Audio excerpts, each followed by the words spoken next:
이 개념이 궁금했다. 제오해, 죄, 죄인. 1. 성경의 죄와 세상의 죄는 어떻게 다른가요? 우리들이 평상시에도 많이 사용하는 아주 익숙한 용어들이지만 세상 속에서 이해되는 방식과 성경 속에서 이해되는 방식에 너무나도 큰 차이가 있음을 발견할 수 있습니다. 하나님의 수준과 하나님의 차원에서 이해해야 하는 사랑이 있고 은혜가 있는데 이 사랑과 은혜라는 용어를 사람의 수준과 사람의 차원에서 해석하고 이해하려고 하다 보니까 많은 오해가 발생하고 그 오해로 말미암아 기독교가 전혀 기독교답지 않은 모습으로 변질되곤 합니다.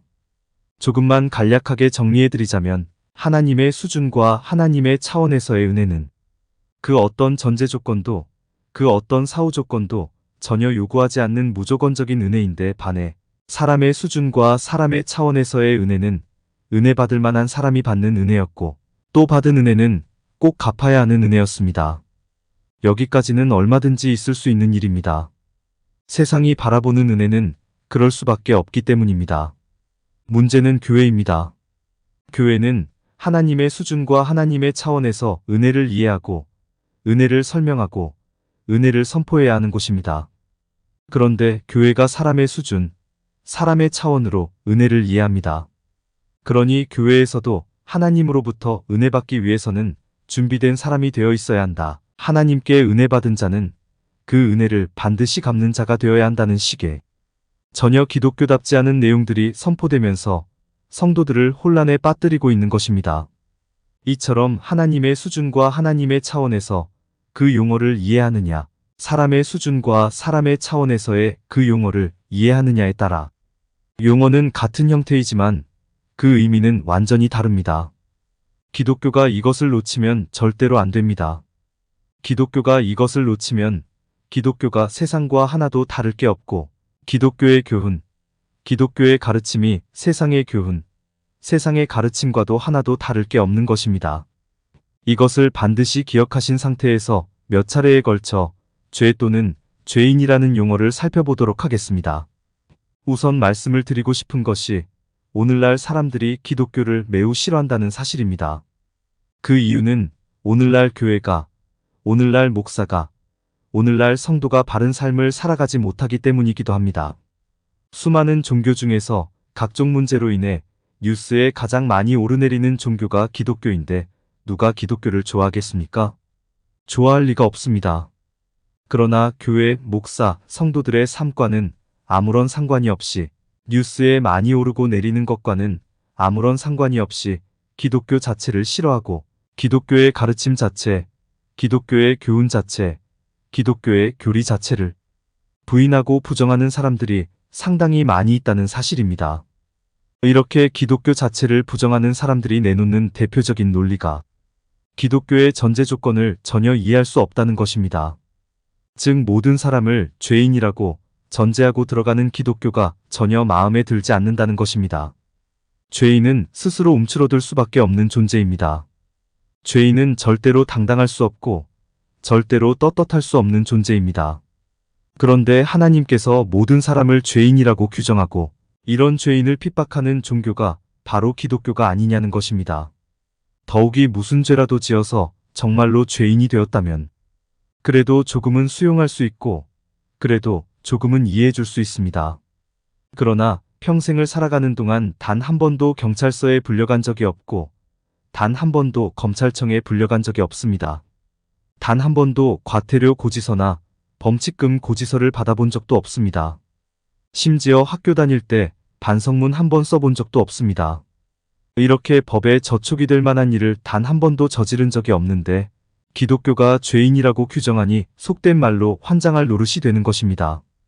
따라서 죄인이 아닌 사람을 죄인이라고 규정하는 기독교의 주장이 억지 주장처럼 들릴 수밖에 없고 이런 기독교를 부인하고 부정하는 것은 어쩌면 당연한 귀결인지도 모릅니다. 그런데 이 모든 것은 기독교가 말하는 죄라는 용어, 기독교가 말하는 죄인이라는 용어를 오해한 데서 비롯된 것입니다. 즉 하나님의 수준과 하나님의 차원에서 죄라는 용어, 죄인이라는 용어를 이해해야 하는데 사람의 수준, 사람의 차원에서 죄라는 용어, 죄인이라는 용어를 이해함으로써 빚어진 오해라는 것입니다. 사람의 수준, 사람의 차원에서의 죄는 어떤 법이나 규칙이나 명령을 위반한 행위를 일컫는 말이 분명히 맞습니다. 사람의 수준, 사람의 차원에서의 죄인은 어떤 법이나 규칙이나 명령을 위반한 사람을 일컫는 말이 분명히 맞습니다. 즉 사람의 수준, 사람의 차원에서의 죄 또는 죄인은 법률적 용어가 되는 것입니다.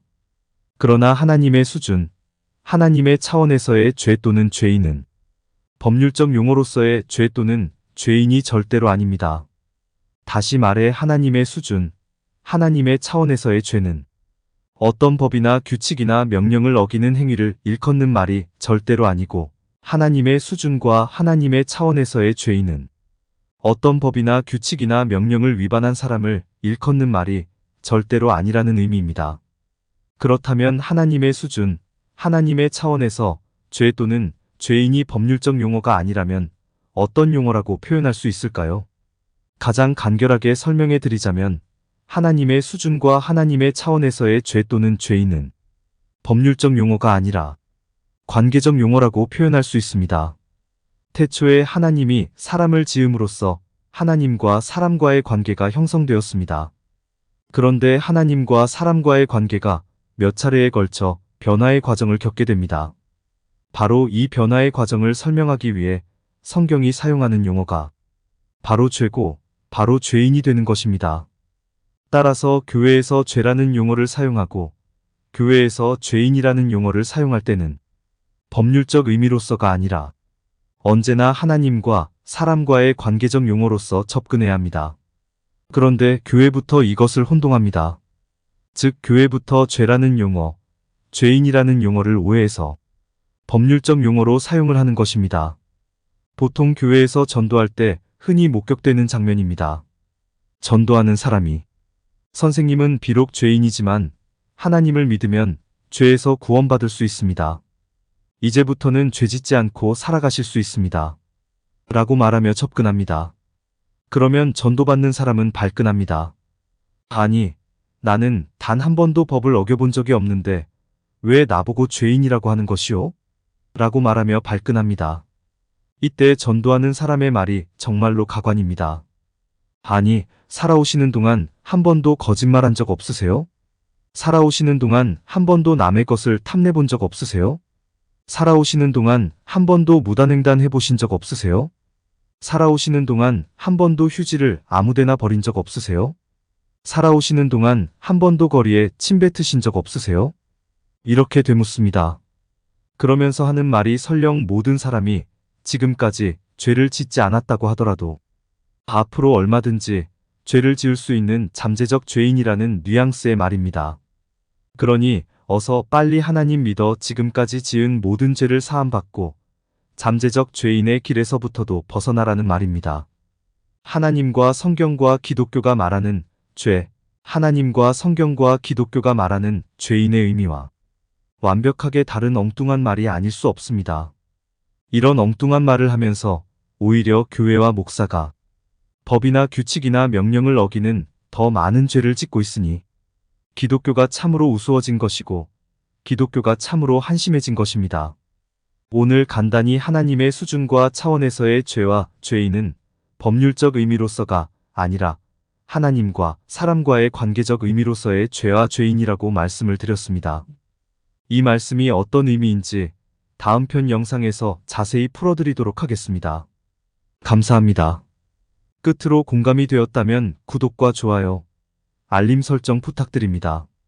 하나님의 말씀을 바르게 전하는 데 큰 도움이 될 것입니다.